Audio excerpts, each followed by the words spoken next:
In this video, I'm going to show you how to create a forward and reverse effect for your clip in Adobe Premiere, like this.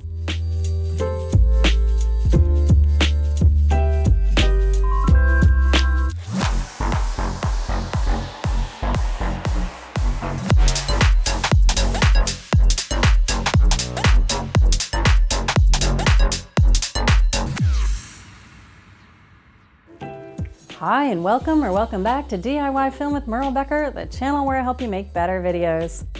Okay, I'm working in Premiere version 25.1.0, so if yours is older or newer, it might look slightly different.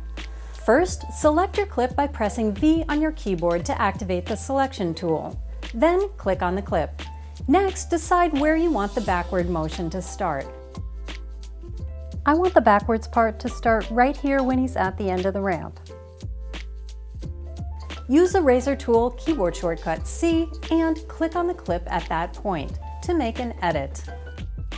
Select the second half of your clip by hitting V again for the selection tool and clicking on the clip. Now right-click on the section you want to reverse to open the menu options. To right-click on a Mac, Control-click, and on a PC, Command-click. And from the menu, choose Speed Duration. Then put a check mark in the reverse speed box.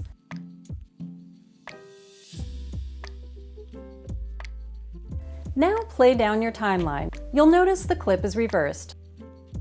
However, it's not lined up properly to achieve that seamless forward and backward effect. The backwards part isn't starting at the right point.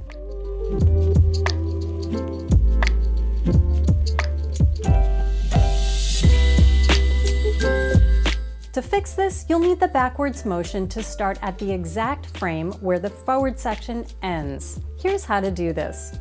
First, enable the timecode overlay by clicking the wrench menu in the lower right of your program panel. And scroll down and select Overlays. Now you'll see the timecode information for your clips displayed in the program panel. In this example, my clip is on video layer 1, and the overlay shows its timecode here by V1. P.S. If you still don't see the timecode for your clip, you can adjust the overlay settings to make sure you're showing all of your tracks. To do this, scroll down slightly below the overlays and select Editing Overlay to display the timecode information for all of your tracks on your timeline. So once you have the timecode visible, note the exact frame where the forward section ends.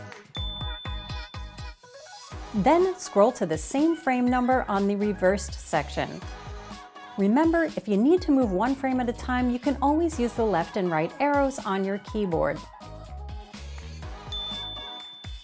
Once you reach the same timecode frame, press C on your keyboard to activate the razor tool and make a cut at that exact point. Next, switch back to the selection tool by pressing V, click on the portion of the clip you no longer need, and press Delete on your keyboard. And finally, slide the reversed clip back until it aligns perfectly with the forward clip. And just like that, you've created a seamless forward and reversed effect for your clip.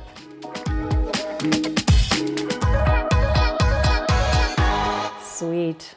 All right, what are you going to use this effect for? Leave me a comment below and let me know. And if you found any of this to be helpful, please give the video a thumbs up, subscribe, and hit the bell so you know when the next one is posted. And I will catch you next time.